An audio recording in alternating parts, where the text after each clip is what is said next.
everyone, and welcome to another edition of GoStartupGo. Today, we're going to be talking about not complicating your business life with family and friends. And it sounds really harsh, and that's how I thought when I first started things, and I learned the hard way. So I'm trying to put out my lessons there so that people who are in a similar position, you're just starting out, it feels like it's going to be easy to just pull a family member or friend or dear friend in to help you. And when you do that, your guard is down. So you don't necessarily handle things like a business typically would. So I'm not saying it's a no, but I'm saying be very, very cautious of it. Because what happens, say you have a family member called Musa.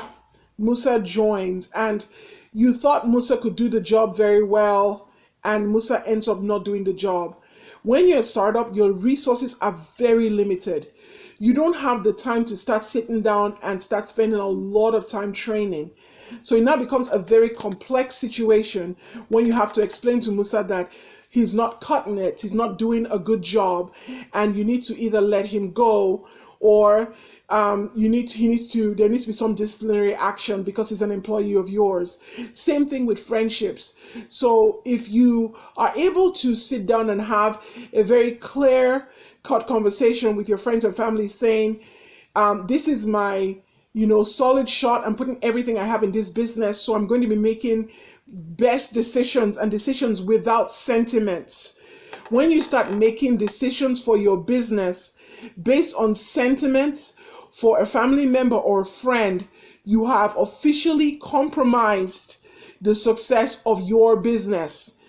If it was an employee that you didn't know and the employee was not doing a good job, you will take the necessary action. When you add relationships that are close to you, it now becomes complicated and it gets compromised.